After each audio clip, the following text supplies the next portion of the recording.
আলহামদুলিল্লাহ,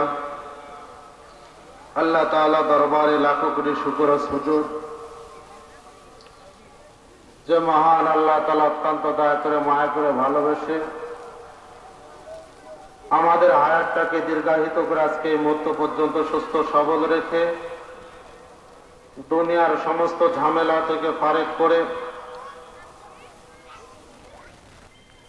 আজকে পূর্ব শালবন খেড়বাড়ি জামে মসজিদ ও হাজী মুজাফফর হোসেন নুরানি মাদ্রাসার উদ্যোগে এই বরকতি রাহমতি মাহফিলে বসার জন্য আসার জন্য আমাদেরকে যে মহান স্রষ্টা তৌফিক দান করলেন, আমরা সকলেই সেই মহান স্রষ্টার দরবারে কালিমাত শুকর আদায় করছি। আলহামদুলিল্লাহ। আজকের মাহফিলের প্রধান অতিথি, বিশেষ অতিথি এবং আজকের মাহফিলের সম্মানিত সভাপতি সাহেব, প্রধান বক্তা, দ্বিতীয় বক্তা, আমার সামনে উপবিষ্ট এবং মঞ্চে উপবিষ্ট মুরব্বিয়ানে ইজম, আল্লাহ তাআলা দরবারে আমরা আর একবার সকলেই মিলে শুকরিয়া দান, সকলেই মালিকের দরবারে আরেকবার শুকর আদায় করি যে মহান আল্লাহ তাআলা আপনাকে আমাকে যাচাই বাছাই করে আল্লাহ তাআলা ইচ্ছা করলে আপনাকে আমাকে যে কোনো একটা মামলায় অথবা মেডিকেলে যে কোনো একটা বিপদে ফেলা রাখতে পারতেন। কি বলেন, কথা ঠিক কিনা? কিন্তু আল্লাহ পাক রব্বুল আলামিন মুসিবতও ফলাইলেন না, কোনো কঠিন রোগও দিলেন না। আল্লাহ তাআলা কোরআনের জন্য আপনাকে আমাকে কবুল করেছেন, এই জন্য আরেকবার শুকর আদায় করে আলহামদুলিল্লাহ। যে সমস্ত ভাইরা আমার এখনো রাস্তাঘাটে ঘোরাফেরা করতে আছেন, অযথা সময় নষ্ট করতে আছেন, আমি তাদেরকে বিনীত অনুরোধ করে বলবো, এই জান্নাতের বাগান বেশিক্ষণ থাকবে না, হয়তো বা অল্প কিছুক্ষণের মধ্যেই এই জান্নাতের বাগান শেষ হয়ে যাবে। কথা বলেন ঠিক কিনা? এই জন্য আমরা দ্রুত মাহফিলের প্যান্ডেলে চলে আসি। আসলে আমরা এই মাহফিলের আওয়াজ যতদূর পর্যন্ত পৌঁছাই দিয়েছি, এই মানুষগুলো যদি আজকে মাহফিলের প্যান্ডেলে আসতো তাহলে কি এই প্যান্ডেলটা জায়গা ধরতো? কখনো জায়গা ধরতো না। কিন্তু এই প্যান্ডেল আজকে কোরআনের যদি না হইতো, অন্য কোন সাংস্কৃতিক অনুষ্ঠান যদি হইতো, আর এত প্রচার আর প্রসার করা লাগতো না, এর অর্ধেকও যদি হতো, তারপরে এরকম 2-4টা প্যান্ডেলও জায়গা দেওয়া যাইত না। কথা বলেন ঠিক কিনা? তার মানে হলো ভালো কাজের মধ্যে, নেক কাজের মধ্যে লোক কম পাওয়া যায়, ভালো জিনিস বাজারে কম, ভেজালটাই বেশি। কথা বলেন না কেন? ভেজাল বেশি না ভালো বেশি? ভেজাল বেশি। যে কোনো পণ্যই নিতে যান না কেন, যে কোনো জিনিস ক্রয় করতেই যান না কেন, ভেজাল বেশি। কথা বলেন না কেন? বন্ধুগণ আমার,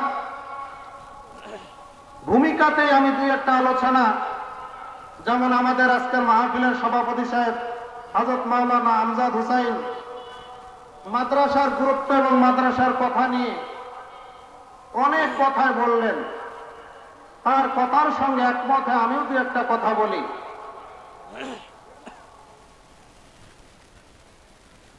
আজকে দেখেন, কিন্ডার গার্ডেন, ইংলিশ মিডিয়াম থেকে নিয়ে শুরু করে যতগুলো স্কুল আছে, এগুলোতে স্টুডেন্ট বেশি না নুরানি মাদ্রাসাগুলোতে বেশি? বলেন তো। স্কুলগুলোতে বেশি। কি কথা ঠিক না? স্কুলগুলোতে বেশি। আপনাদেরকে যদি জিজ্ঞাসা করা হয়, আপনার 5 বছরের কলিজার টুকরাটাকে যেই স্কুলে দিলেন, কিন্ডার গার্ডেনে দিলেন, এই 5 বছরের শিশুটা যখন সরে ও সরে আ পড়লো, ABCD পড়লো, 1 2 পড়লো, এর সাথে কি আল্লাহ শব্দটা পড়েছে? আপনি বলবেন না, আল্লাহ শব্দটা ওই স্কুলে পড়ানো হয় না, ওই স্কুলে আল্লাহ শব্দ পড়ানো হুজুর নাই। কথা বলেন না কেন? কিন্তু যদি বলা হয় যেই মাদ্রাসার মধ্যে ABCD পড়া হয়, সর্বসরাও পড়া হয়, 1 2 3ও পড়া হয়, বাংলা ইংরেজি অঙ্ক সবই পড়ানো হয়, সাথে আল্লাহরও পরিচয় করে দেওয়া হয়, কিন্তু সেই জায়গার মধ্যে লোক কম পাওয়া যায়। কথা বলেন না কেন? ভালো জিনিসে অভাব সব সময়, ভালো জিনিসে অভাব সব সময়। এই জন্য আজকের কোরআনের মাহফিল, এখন পর্যন্ত যে সমস্ত যুবক ভাইরা আমার এবং মুরব্বী বাবাজিরা আমার এদিক সেদিক ঘোরাঘোরা করতে আছেন, আমি তাদেরকে বিনীত অনুরোধ করব, আপনারা দ্রুত মাহফিলে চলে আসেন। দেখেন এখানে আসলে আজকে লাভ হবে না লস হবে? বলেন, সকলে বলেন না কেন? কি লাভ হবে? দুনিয়ার লাভ না পরকালের লাভ?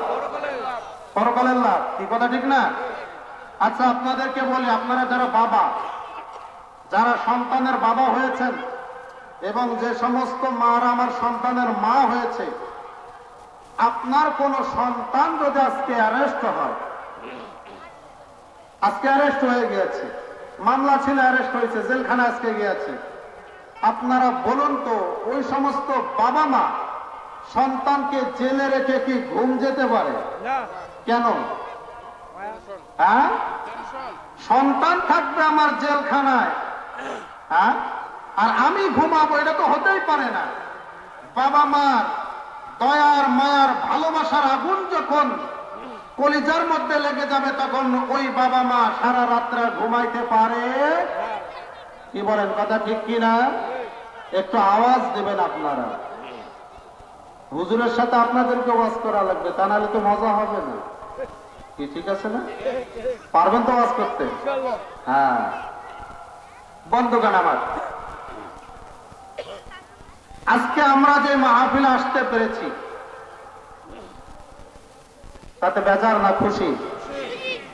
কিন্তু যারা আজকে ইন্তেকাল করেছেন, তারা কি চাইলে আজকে কোরআনের মাহফিলে আসতে পারবেন? হ্যাঁ, ধরে নেন কারো না কারো বাবা, কারো না কারো মা আজকে যদি কবরে চলে যেয়ে থাকে, অথবা কারো বাবা ইন্তেকাল করেছেন, মা ইন্তেকাল করেছেন, যার বাবা মা অন্ধকার কবরে শুয়ে আছে, আজকে ওই বাবা মা ওই সন্তানের দিকে চাতক পাখির মতো চেয়ে আছে, বাবা আমি আজকে অ্যারেস্ট হয়ে গেছি, তুমি কেমনে ঘুমাও? আমি আজকে তো জাহান্নামে চলে গিয়েছি।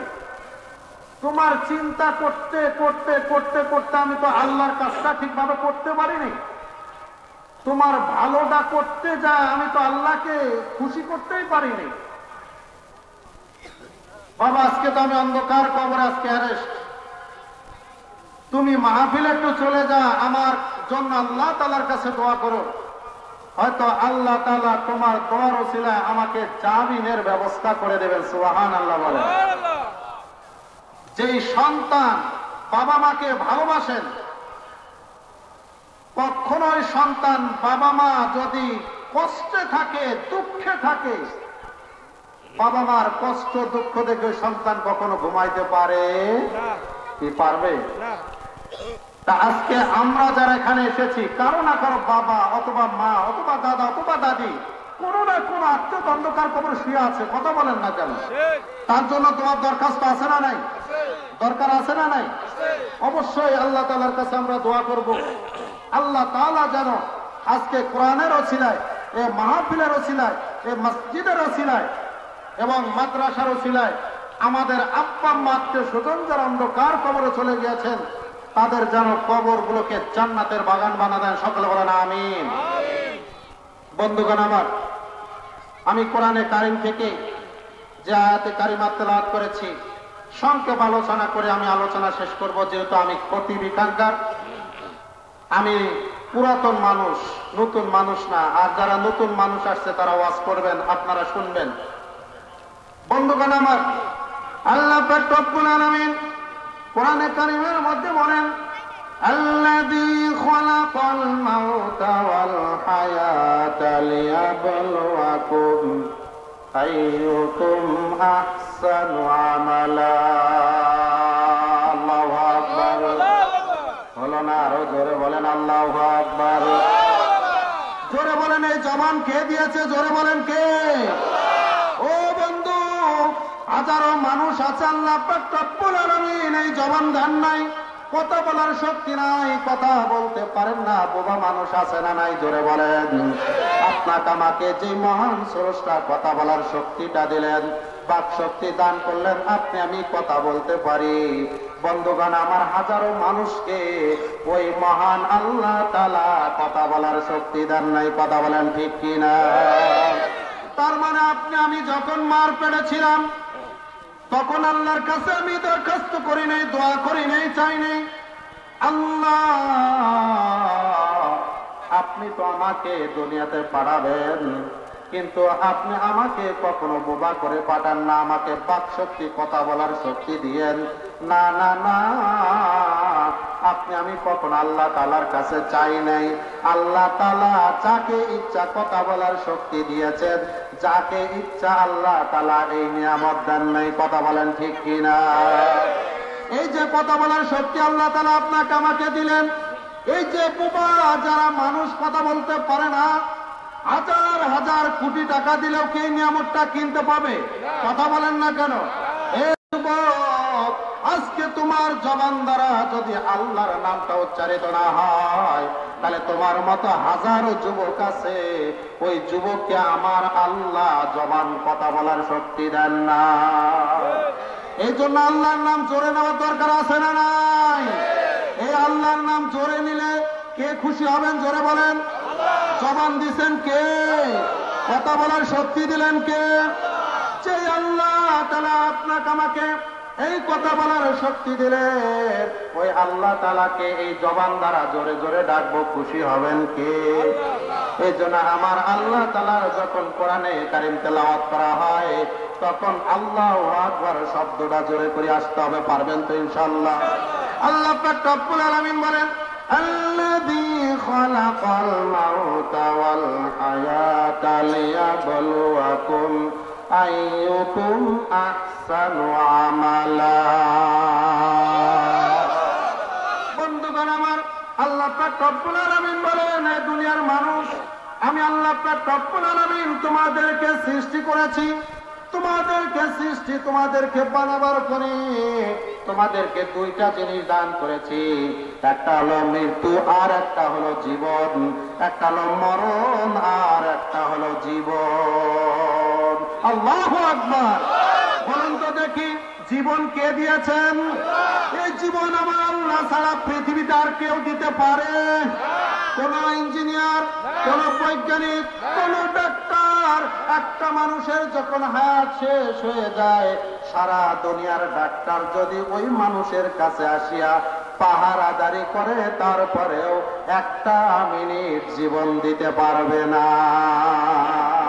কথা বলেন না কেন এই জীবন দেনওয়ালা কে আল্লাহ এই জন্য আমার আল্লাহ বলেন আমি মানুষকে দুইটা জিনিস দিয়েছি এক নম্বর হলো মরণ আল্লাহ পাক রব্বুল আলামিন আপনাকে আমাকে মরণ দিয়েছেন দ্বিতীয় দিয়েছেন জীবন আমার আল্লাহ বলেন মানুষকে দুইটা জিনিস দিয়ে দুনিয়াতে পাঠাইলাম একটা হলো মরণ আর একটা হলো জীবন এই মরণ এবং জীবন আমি আল্লাহ তাআলা মানুষকে দিয়া দুনিয়াতে পাঠাইলাম কি জন্য এমনিতে পাঠাই নাই আল্লাহ পাক রব্বুল আলামিন বলেন লিয়াবলুয়াকুম আমি তোমাদেরকে পরীক্ষা করব সুবহানাল্লাহ আল্লাহ বলেন তোমাদেরকে দুইটা জিনিস দিয়ে দুনিয়াতে পাঠাইলাম বলেন কি কি জীবন আর মরণ মরণ আর জীবন আল্লাহ দুইটা জিনিস প্রত্যেকটা মানুষকে দিয়ে দুনিয়াতে পাঠাইলেন বন্ধুগণ আমার দিলেন কেন কেন কেন কেন আমার আল্লাহ বলেন লিয়াবলুয়াকুম তোমাদেরকে পরীক্ষা করার জন্য কি করার জন্য বলেন তাহলে পরীক্ষা কে করবে জোরে বলেন না কেন আল্লাহ করবেন পরীক্ষা তাহলে পরীক্ষক হলেন আল্লাহ আর আমরা দুনিয়ার সকল মানুষ হলো পরীক্ষার্থী কথা বলেন ঠিক কিনা? আর দুনিয়াটা হলো পরীক্ষার হল। ও বন্ধুগণ আমার, ভালো করে একটু মনোযোগ সহকারে শোনেন। তাহলে আমার আল্লাহ হলেন পরীক্ষক, আর আমরা হলাম পরীক্ষার্থী, ছাত্র ছাত্রী। কি বলেন কথা ঠিক কিনা? আর এই পৃথিবীটা হলেন পরীক্ষার হল। এখানে আমরা এসেছি আসলে ঘর বাড়ি দালান কোঠা অট্টালিকা বানার জন্য না, পরীক্ষা দেওয়ার জন্য। জোরে বলতে হবে কি জন্য আমরা এসেছি। আল্লাহ কি জন্য আমাদেরকে পড়াইছেন? হ্যাঁ, ওই জোরে বলেন না কেন? আমি এত জোরে বলতেছি, হুজুর টাকা নেব এই জন্য না? না না বন্ধুগণ আমার, যতক্ষণ পর্যন্ত ওস্তাদ এবং ছাত্রর সঙ্গে সম্পর্ক না হয় ততক্ষণ পর্যন্ত হুজুর কিন্তু ভালো করে আর বিস্তারিত আলোচনা করেছেন। ওস্তাদটা ভালো কিছু শিখতে পারে না, ভালো অর্জন করতে পারে না, ভালো রেজাল্ট করতে পারে না। যে ছাত্রটা ওস্তাদের দিকে যত মনোযোগ ওই স্টুডেন্টরা তত ভালো রেজাল্ট করে। কথা বলেন ঠিক কিনা? আজকে আপনারা যত বেশি বক্তার দিকে আপনারা মনোযোগ হবেন, কথাগুলো তত আপনাদের দিলে বসে যাবে, অন্তরে বসে যাবে। একটা কথাও যদি আপনার অন্তরে বসে যায়, এই একটা কথা আল্লাহ তাআলা আপনাকে হিদায়াতের উসিলা বানায়া দিবে। বন্ধুগণ আমার, তাহলে এখন আমরা দুনিয়াতে এসেছি, আল্লাহ তাআলা আপনাকে আমাকে দুনিয়াতে পাঠাইছেন বিবি বাচ্চা সন্তানাদি দলান কোঠা বানার জন্য না পরীক্ষা দেওয়ার জন্য? কথা বলেন। পরীক্ষা আমরা দেব, আর আল্লাহ তাআলা পরীক্ষা নেবেন। এই জন্য বন্ধুগণ আমার আল্লাহ তাআলা বলেন, আমি তোমাদেরকে দুনিয়াতে পাঠাইলাম পরীক্ষা করার জন্য। আমি আল্লাহ পরীক্ষা নেব, তোমরা হলেন পরীক্ষার্থী, আর গোটা দুনিয়াটা হলো পরীক্ষার হল। আমার আল্লাহ বলেন, কি তোমাদেরকে পরীক্ষা করব? আহসানু আমালা। আল্লাহ বলেন, কে আছো তোমরা ভালো কাজ করবা, এটার পরীক্ষা নেব। সুবহানাল্লাহ। কে আছো ভালো কাজ করবা, এটার পরীক্ষা নেব। আমার কোন কোন বান্দা ভালো কাজ করে, এটার পরীক্ষা। তাহলে কে খারাপ কাজ করে আর কে ভালো কাজ করে, কে নামাজ পড়ে আর কে নামাজ ছাড়ে, কে রোজা রাখে আর কে রোজা ছাড়ে, কে পর্দা করে আর কে পর্দা ছাড়ে, এইটা পরীক্ষা করার জন্য পাঠাইছেন কে? জোরে বলে। হ্যাঁ, তাহলে আল্লাহ তাআলা আপনাকে আমাকে কি জন্য পাঠাইছেন? আমার আলোচনা কিন্তু মূলটা হয়ে গিয়েছে। আমার মূল আলোচনা যেটা আমি আপনাদেরকে বুঝাবো এটা কিন্তু বলে দিয়েছি। তাহলে আল্লাহ তাআলা আপনাকে আমাকে যে দুনিয়াতে পাঠাইলেন কেন বলেন? হ্যাঁ, পরীক্ষার জন্য। কিসের জন্য? পরীক্ষার জন্য। তাহলে কি পরীক্ষা করবেন আল্লাহ? আল্লাহ বলেন পরীক্ষা করব কে ভালো কাজ করো আর কে খারাপ কাজ করো, কে মসজিদের সঙ্গে থাকো আর কে মসজিদের বিরোধিতা করো, কে মাদ্রাসার সঙ্গে থাকো কে মাদ্রাসার বিরোধিতা করো, কে হুজুরের পক্ষে থাকো কে হুজুরের গীবত নিয়ে থাকো, কে আছো ভালো কাজ করো আর কে খারাপ কাজ করো। এইটা পরীক্ষা করার জন্য আমার আল্লাহ তাআলা আপনাকে আমাকে দুনিয়াতে পাঠাইছেন। সুবহানাল্লাহ। এখন বলুন তো, আপনার পরীক্ষা আপনি দিচ্ছেন, আমার পরীক্ষা আমি দিচ্ছি, এই পরীক্ষার মধ্যে পাস ফেল আছে না নাই? হ্যাঁ, পরীক্ষা হলে পাস ফেল হয় না না হয়? বন্ধুগণ আমার, এই পরীক্ষার মধ্যে যারা পাস ফেল করবে, যে সমস্ত বান্দা বান্দীরা পাস করবে, আল্লাহ তাআলা তার জন্য পুরস্কারের ব্যবস্থা রেখেছেন। সুবহানাল্লাহ। হ্যাঁ, যখন কোন ছাত্র ছাত্রী পাস করে দেখবেন তারা খুশির শেষ নাই, আনন্দের শেষ নাই। হ্যাঁ, মেট্রিকের রেজাল্ট ভালো করেছেন, জিপিএ 5 পেয়েছেন। হ্যাঁ, দাদাও মিষ্টি খাওয়ায়, নানাও মিষ্টি খাওয়ায়, নাতু মিষ্টি খাওয়ায়, প্রতিষ্ঠান থেকেও আনন্দের জোয়ার বইতে থাকে। আরে টিচারেরা পর্যন্ত সন্তানের প্রশংসা করতে থাকে। কথা বলেন না কেন? হ্যাঁ, পরীক্ষায় ভালো রেজাল্ট করলে না খারাপ রেজাল্ট করলে?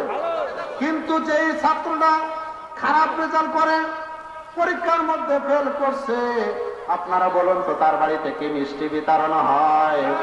কেন হয় না? কেন হয় না? কারণ সে ফেল করে ফেলছে। বন্ধুগণ আমার, তদ্রূপ আমার আল্লাহ বলেন, তোমাদেরকে দুনিয়াতে আমি পাঠাইলাম পরীক্ষা করার জন্য, আর আমার পরীক্ষার মধ্যে যারা পাশ করবে তাদের আনন্দের শেষ থাকবে না। আমি তাদের জন্য অনাবিল সুখের ঠিকানা, তাদের পুরস্কার হিসেবে জান্নাত রেডি করে রেখেছি। আল্লাহু আকবার। কিন্তু যারা আমার আল্লাহর পরীক্ষা ফেল করবে, আমার আল্লাহ বলেন নামাজ পড়ে সে নামাজ পড়লো না, পরীক্ষা ফেল। হ্যাঁ, কি ফেল হবে কি হবে না?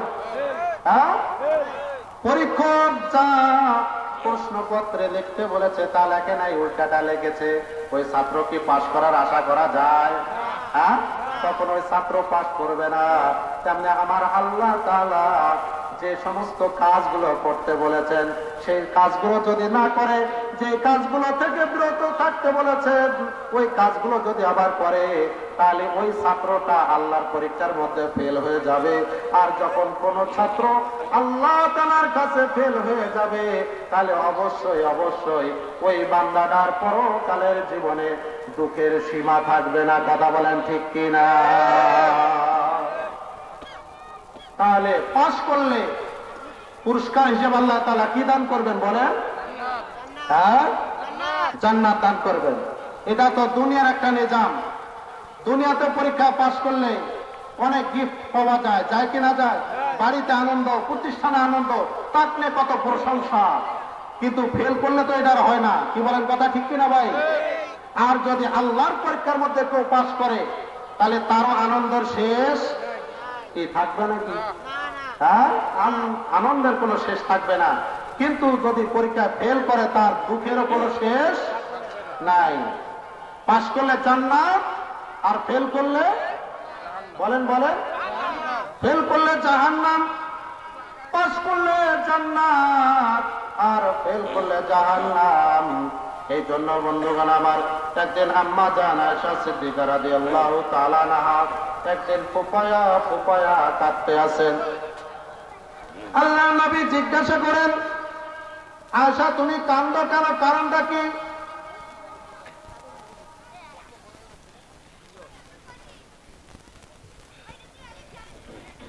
আম্মা জান ডাক দিয়ে বললেন, ও আমার প্রাণের নবী, কান্দে হলো কারণটা, কিয়ামতের ময়দান যেদিন কায়েম হয়ে যাবে, যেদিন আমার আল্লাহ তাআলা কিয়ামতের ময়দানটা কায়েম করবেন, হযরতে ইসরাফিল আলাইহিস সালাতু ওয়াস সালাম যেই দিন সিংহায় ফু দেবেন, আর সকল মানুষগুলো কবর থেকে উঠিয়া কিয়ামতের ময়দানে দৌড় শুরু করে দেবেন। কার শরীরের মধ্যে পোশাক আছে আর কার শরীরে পোশাক নাই কেউ লক্ষ্য করবে না। সকল মানুষগুলো উলঙ্গ হয়ে কিয়ামতের ময়দান বলে দৌড় শুরু করে দেবেন। ইয়া রাসূলুল্লাহ, ওই দিনকে আপনি আপনার পরিবারের কোনো খবর নেবেন? ওই দিনকে আপনার পরিবারের কথা আপনার খেয়াল থাকবে?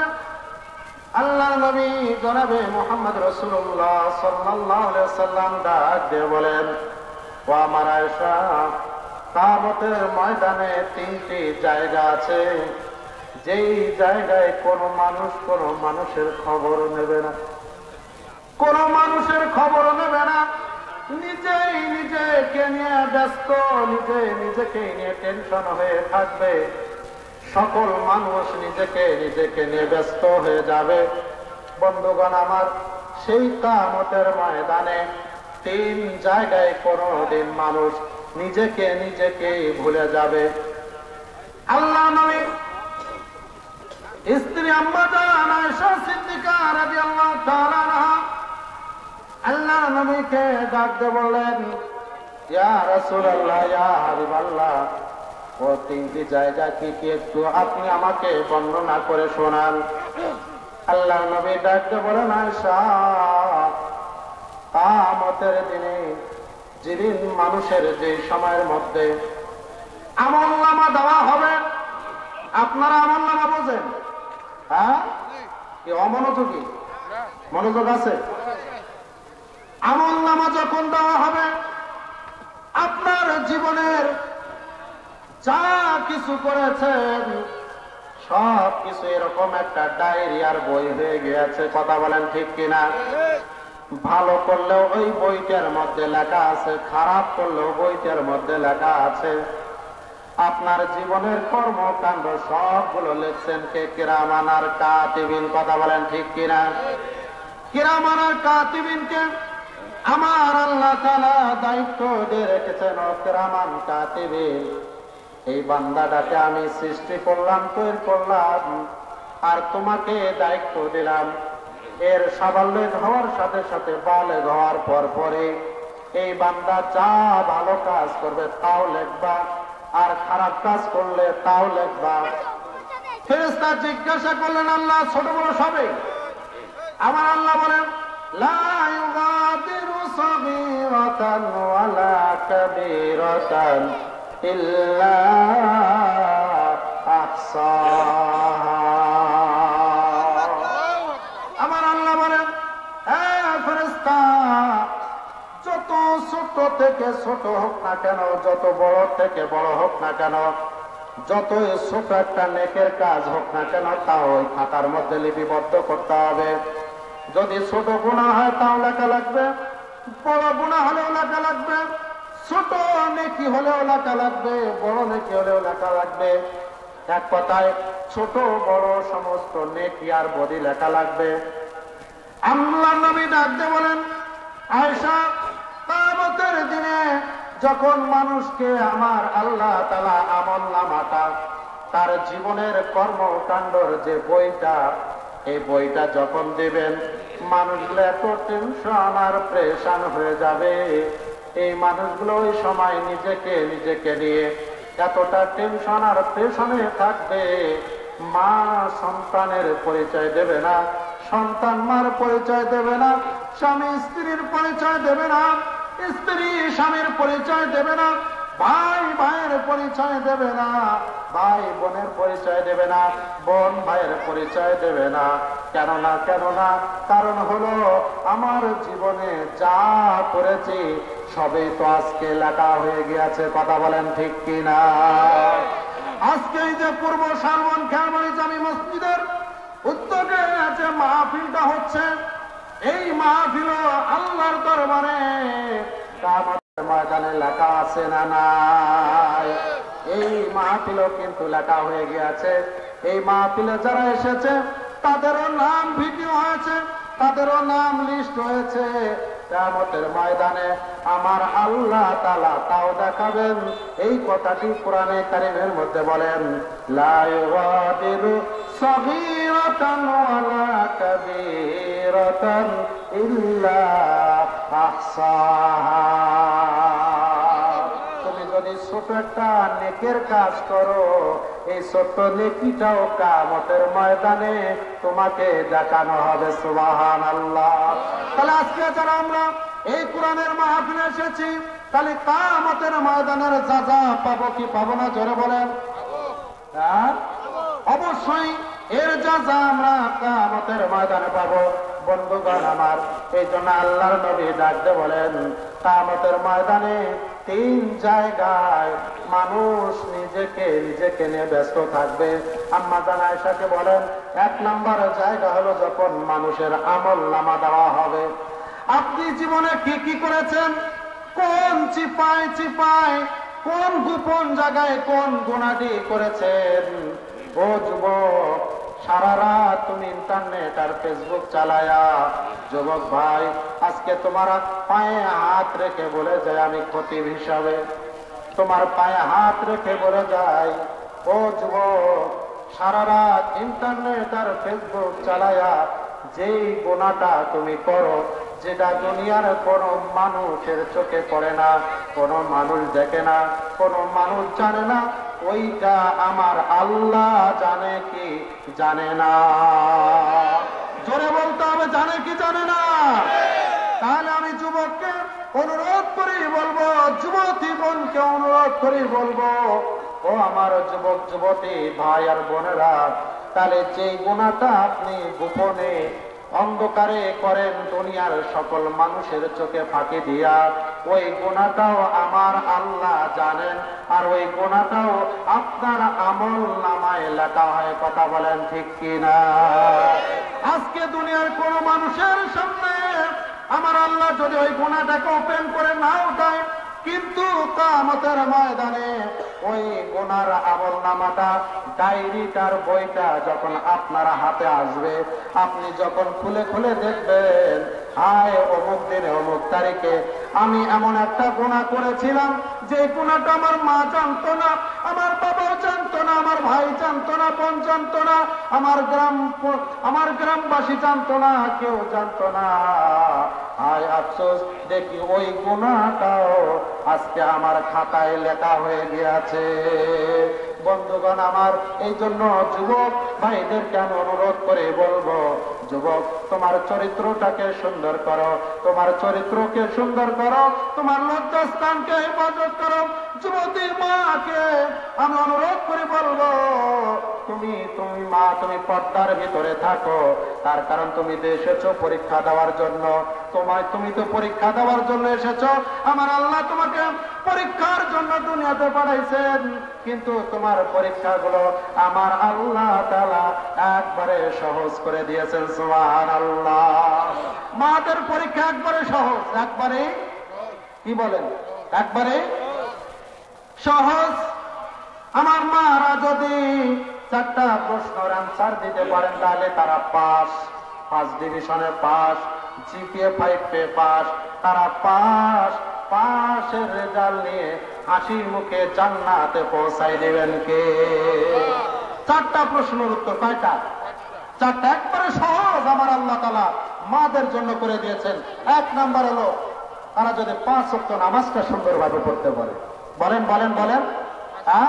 কোন মা যদি 5 ওয়াক্ত নামাজ সুন্দরভাবে পড়তে পারে, তার জন্য আমার আল্লাহ তাআলা জান্নাত রেডি করে দিয়েছেন। সুবহানাল্লাহ।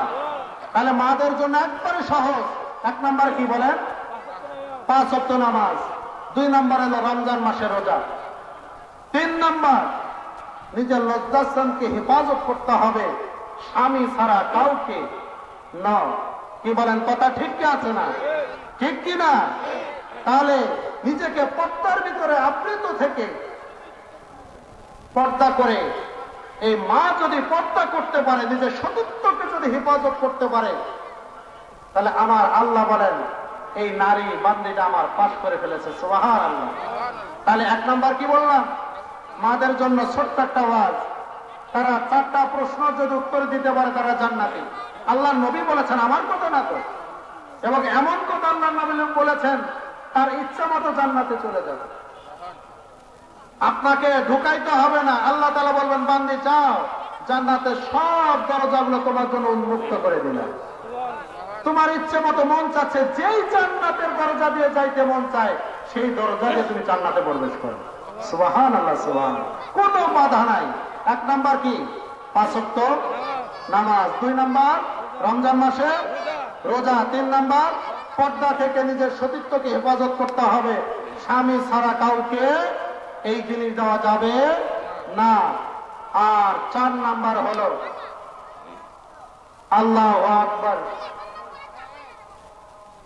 স্বামীর খেদমত করা। কি করা? স্বামী খেদমত করা।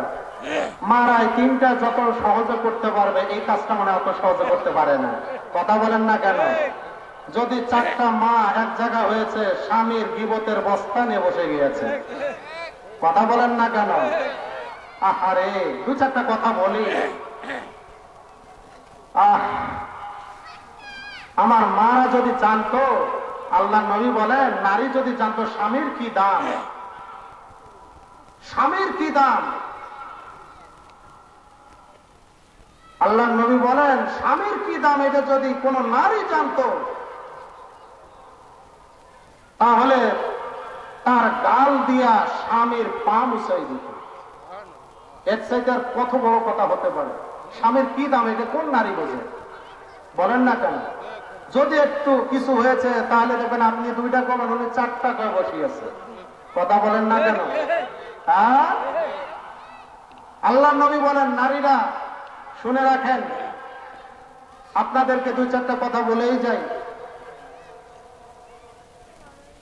আল্লাহর নবী বলেন, আল্লাহ যদি কাউকে সিজদা করার অনুমতি দিত, আমার আল্লাহ ব্যতীত কাউকে সিজদা করা যদি সিজদা বৈধ রাখতো, তাহলে সকল নারীকে আমার আল্লাহ অর্ডার দিত, হুকুম দিত, নির্দেশ দিত, নারীরা রে, তোমার কাছে তোমার স্বামী বড় সম্পদ, তোমার কাছে তোমার স্বামী বড় দামি, স্বামী তোমার হলো জান্নাত, তোমার জন্য জান্নাতের ব্যবস্থা হলো তোমার স্বামী, তোমার স্বামী তোমার জান্নাত, তোমার স্বামীকে তুমি যদি খুশি করতে পারো জান্নাত তোমার জন্য সহজ।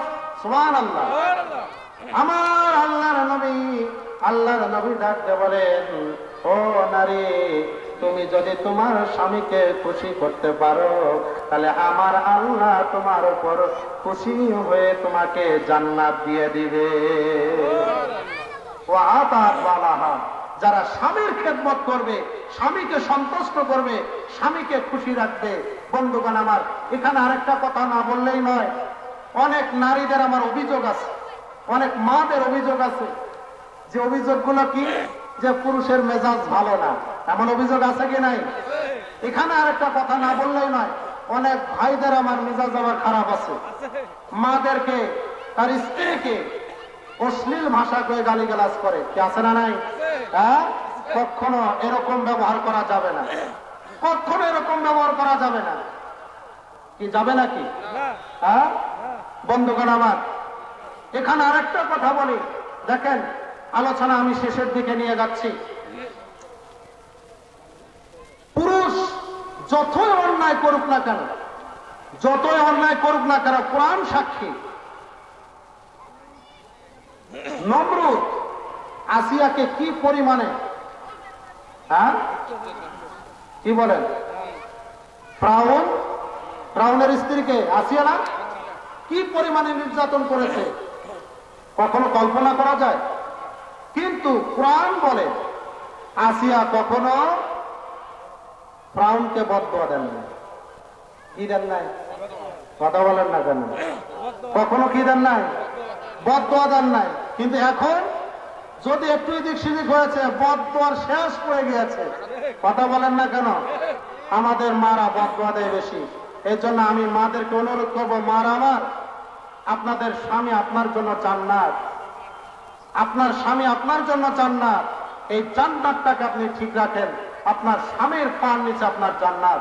এই জন্য আপনি জান্নাতটাকে যদি ঠিক রাখতে পারেন, তাহলে আপনার ইহকালও জান্নাত হবে, পরকালও জান্নাত হবে। সুবহানাল্লাহ, সুবহানাল্লাহ। ভাইরা আমার, তাহলে আল্লাহ নবী বললেন, ও আয়েশা, 3 জায়গায় মানুষ নিজেকে নিয়ে ব্যস্ত থাকবে। এক জায়গার নাম কি বলেন? যখন মানুষ, আল্লাহ তাআলা তাদের জীবনের আমলনামাগুলো দিয়ে দেবে, আপনি ভালো কাজ করেছেন না খারাপ কাজ করেছেন। বন্ধুগণ আমার, আপনার মন তো জানে আপনি কতটুকু ভালো কাজ করেছেন, কি ভালো কাজ করেছেন, কোন জায়গায় গুনার কাজ করেছেন। সারা দুনিয়ার কোনো মানুষ না জানলেও আপনার মন জানে কি জানে না? কথা বলে, হ্যাঁ, কেউ জানে না, আপনার মন জানে আপনি কোন জায়গায় যা কোন খারাপ কাজটা করে এসেছেন, কোন গুনার কাজটা করে এসেছেন। এই জন্য আপনার মন জানে। এই জন্য কিয়ামতের ময়দানে মানুষগুলো নিজেকে নিজে প্রেশান আর টেনশনের মধ্যে থাকবে। আমার যা আমল নামা আসবে, আমল নামাটা ডান হাতে আসবে না বাম হাতে? যদি ডান হাতে আসে তাহলে তো আমি জান্নাতি, আর যদি বাম হাতে আসে তাহলে আমি জাহান্নামী। তাহলে আমি যদি জাহান্নামে হয়ে যাই, দুনিয়ার যা আগুন আছে, এই আগুনের মধ্যে একটা মিনিট একটা আঙ্গুল দিয়ে রাখা যায় না, সম্ভব হয় না। দুনিয়ার যা সাপ আছে, একটা সাপ, বিষাক্ত সাপ তো কামড় দেওয়া দূরের কথা, একটা ঘরে যদি প্রবেশ করে, ওই ঘরে আর ভয়তে কোনোদিন ওই ব্যক্তি ঘুমাবে না। কথা বলেন ঠিক কিনা? বন্ধুগণ আমার, তাহলে কবরের মধ্যে আল্লাহর নবী বলেন, একটা নয়, দুইটা নয়, 99টা সাপ বেনামাজি, নাফরমান, বেঈমান, সুদখোর, ঘুষখোরদের জন্য আমার আল্লাহ নির্ধারিত করে রেখেছেন, ও আমার বান্দা, আমি তোমাকে দুনিয়াতে পাঠালাম পরীক্ষা দেওয়ার জন্য। তুমি পরীক্ষার মধ্যে ফেল করেছো, যার কারণেই কবরেই তোমাকে লাঞ্ছনা করার জন্য একটা নয়, দুইটা নয়, 99টা বিষাক্ত সাপ পাঠাইয়া দিলাম। বন্ধুগণ আমার, আল্লাহ নবী হাদিসের মধ্যে বলেন, এই সাপগুলো এত বিষ হবে, এত বিষ, আর বিষটার এত পাওয়ার আর তেজ হবে। আল্লাহ নবী বলেন, ওই সাপগুলো যদি একবার দুনিয়ার জমিনে শ্বাস দেয়, তাহলে গোটা দুনিয়াটা পুড়ে ছাই হয়ে যাবে। ওই দুনিয়ার জমিনের মধ্যে কখনো ঘাস আর উঠবে না। এত বিষাক্ত সাপ। বন্ধুগণ আমার, এই জন্য কিয়ামতের ময়দানে মানুষগুলো আমল নামার সময় সবাই সবাইকে ভুলে যাবে। বন্ধুগণ আমার, 2 নাম্বার হলো মিজানের পাল্লায়। 2 নাম্বার কোথায় ভুলে যাবে, জোরে বলেন। আল্লাহর নবী বলেন, আয়েশা, মিজানের পাল্লায় যখন মানুষের জীবনের নেকিগুলো আর গুনাহগুলোকে ওজন করা হবে, তখন চোর ধরা পড়ে যাবে। চোরের মন পুলিশ পুলিশ। বন্ধুগণ আমার, তখন মানুষগুলো এতটা টেনশন আর প্রেশন হয়ে যাবে, মানুষগুলো সব কিছু ভুলে যাবে। ওই সময় নিজেই সন্তান ভুলে যাবে, ভাই ভুলে যাবে, মা, সন্তান সব কিছু ভুলে যাবে। কেউ কাউরে পরিচয় দেবে না। না জানি আমার মিজানের পাল্লাটা, আমার নেকের পাল্লা হালকা হয় না নেকের পাল্লাটা ভারী হয়ে যায়। নেকের পাল্লা যদি ভারী হয়ে যায় তাহলে তো আমি জান্নাতি, আর নেকের পাল্লা যদি হালকা হয়, গুনার পাল্লা যদি ভারী হয়ে যায়, তাহলে আমাকে তো জাহান্নামে যেতে হবে। এই জন্য মানুষগুলো টেনশন আর প্রেশন এত থাকবে, আজকে আমার মিজানের পাল্লায় কি হবে, আমার আজকে তো জীবনের সমস্ত নেকিগুলো ওজন হবে, সমস্ত গুনাহগুলো ওজন হবে। বন্ধুগণ আমার, এই জন্য আল্লাহ তাআলার কাছে বেশি বেশি দোয়া করার দরকার আছে না নাই? বেশি বেশি নেকি করার দরকার আছে না নাই? আজকে কথা তো সর্বপ্রথম ভূমিকায় বলেছি, আমরা এখানে যারা এসেছি কেউ না কেউ এমন না ব্যক্তি, অবশ্যই সবার কেউ না কেউ অবশ্যই কবরে আছে। কথা বলেন ঠিক কিনা? কবর আছে না নাই? এবং তাদের জন্য দোয়া করার দরকার আছে না নাই? দোয়া দরকার আছে।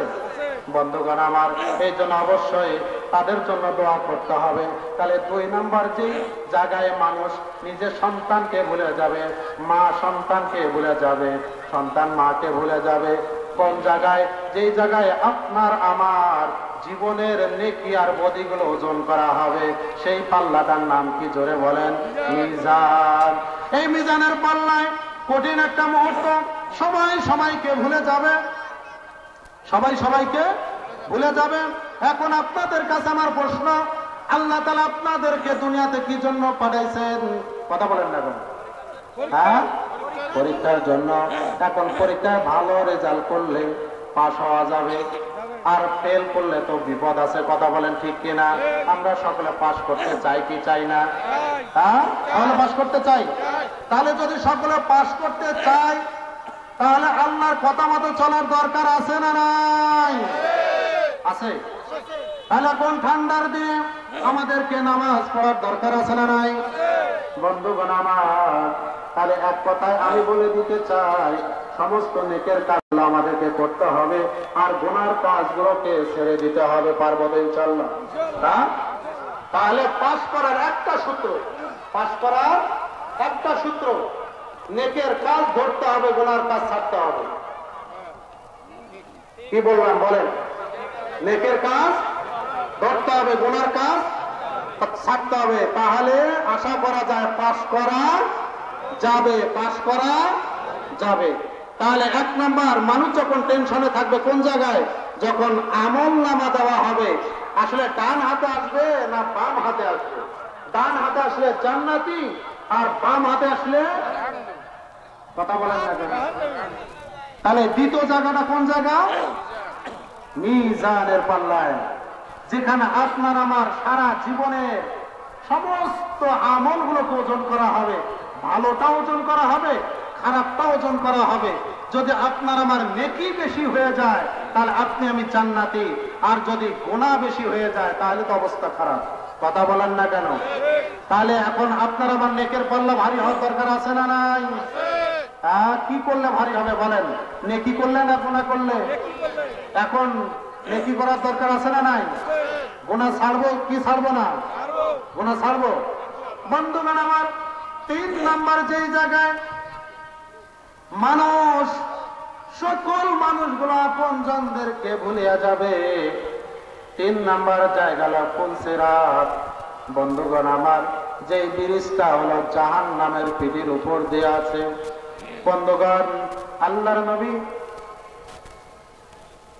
জনাবে মুহাম্মদ রাসূলুল্লাহ সাল্লাল্লাহু আলাইহি সাল্লাম হাদিস শরীফের ভিতরে বলেন, এই ফুলসিরাতের যে ব্রিজটা আছে এটা 30,000 বছর যাওয়া লাগবে। আপনি যদি যাইতে চান 30,000 বছর লাগবে। 30,000 বছরে কেমনে পার হবেন এই ব্রিজটা? এই ব্রিজটা কত প্রশস্ত, চুলের চাইতেও চিকন, এত ধারালো হবে, এত ধারালো হবে, যে সমস্ত মানুষগুলো বাম হাতে আমলনামা পাবে, যার নেকের পাল্লাটা হালকা হবে, গুনার পাল্লাটা ভারী হয়ে যাবে, ওই মানুষগুলো যখন জান্নাতে যাওয়ার জন্য রওনা করবে, জান্নাতে যাইতে গেলে একটা ব্রিজ আছে, ব্রিজটার নাম কি জোরে বলেন? ফুলসিরাত। সকলকে পাড়ি দিতে হবে, সকলকেই যাইতে হবে। আমার আল্লাহ বলেন, এই ফুলসিরাতের ব্রিজটা এত চিকন আর এত ধারালো হবে, নাফরমান বেঈমান মানুষগুলো যখন এই ব্রিজের উপরে উঠবে, কাটিয়া কাটিয়া জাহান্নামে পড়ে যাবে, জাহান্নামে পড়ে যাবে। আর যদি যেই মানুষটার নেক ভালো হবে, ডান হাতে আমলনামা পাবে এবং মিজানের পাল্লায় নেকির পাল্লাটা ভারী হবে। আল্লাহর নবী বলেন, আকাশে যেমন বিজলি চমকায়, বিজলি চমকায়, সেকেন্ডের ভিতরে জমিনে পৌঁছে যায়। আল্লাহর নবী বলেন, আমার নেককার উম্মত যাদের নেকের পাল্লাটা ভারী হবে, ডান হাতে আমলনামা পাবে, ব্রিজের ওই ফুলসিরাতের ব্রিজের গোড়ায় পা দেওয়ার সঙ্গে সঙ্গে সেকেন্ডের মধ্যে ওই আল্লাহর বান্দা বান্দি আল্লাহর জান্নাতে চলে যাবে। এই বান্দারা জান্নাতে গিয়ে আল্লাহ তাআলাকে বলবে, আল্লাহ শুনেছি নাকি ফুলসিরাত নামে একটা ব্রিজ আছে, 30,000 বছর লাগে, কই সেই ব্রিজ তো পাইলাম না।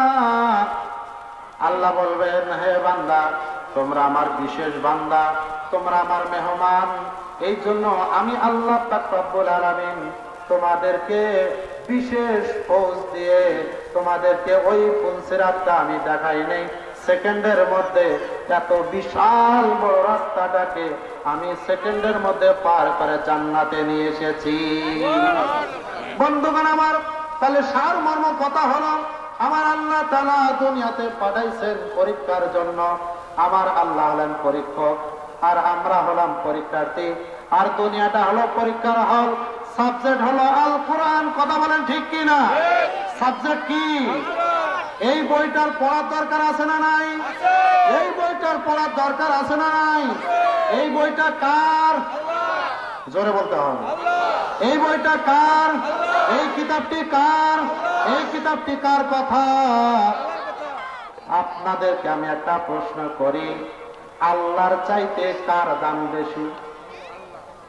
আসেনি? নাই? আল্লাহর চাইতে যদি দাম কারো বেশি না হয়, বাংলাদেশ প্রধানমন্ত্রীর কথার চাইতে কারো দাম কথার বেশি হতে পারে না। তাহলে বাংলাদেশের প্রধানমন্ত্রীর যেমন দাম, বাংলাদেশের প্রধানমন্ত্রীর কথারও তেমন। কথা বলেন না কেন? চেয়ারম্যানের যেমন দাম, চেয়ারম্যানের কথারও তেমন দাম। এমপির যেমন দাম, এমপির কথারও তেমন দাম। আমার আল্লাহর যেমন দাম, আমার আল্লাহর কথারও দাম আছে না নাই? জোরে বলতে হবে, আছে না নাই? এই কোরআনের জন্য আন্দোলন করার দরকার আছে না নাই? ও বন্ধু, আমি তো প্রথমে বলেছি আমার আল্লাহ তাআলা দুইটা জিনিসকে মানুষকে দুনিয়াতে দিয়ে পাঠাইছেন, একটা হলো জীবন আর একটা হলো মরণ। তাহলে আমাকে আপনাকে জীবনকে দিয়েছে। যদি জীবনটা দিতে হয় এই কোরআনের জন্য দিতে হবে, রাজি আছেন তো? ইনশাআল্লাহ এই কোরআনের জন্য জীবন দেব। যদি কোনো দলে থাকতে হয় কোরআনের দলে থাকবো, যদি জীবন দিতে কোরআনের জন্য জীবন দেব, যদি থাকতে হয় আল্লাহর রাস্তায় থাকবো। কথা বলেন ঠিক কিনা? বন্ধুগণ, পিছনে যারা আছেন একটু আগে আসেন, একটু সামনের দিকে আগান তো। আসেন ভাই, একটু হরকত করলে বরকত হবে, একটু সামনে আগান। লা ইলাহা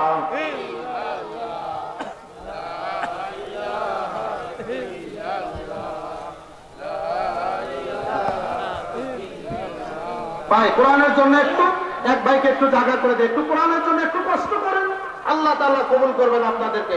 আপনি নিয়ত করেন আমি কোরআনের জন্য এক জায়গা থেকে আরেক জায়গা ছেড়ে দিলাম, কোরআনের জন্য। আল্লাহ তাআলা যেন কোরআনের যেমন দাম, আল্লাহ তাআলা যেন আমাকেও সেরকম দামি বানা দেন। সকলে বলেন আমিন। লা ইলাহা ইল্লাল্লাহু মুহাম্মাদুর রাসূল। বন্ধুগণ আমার,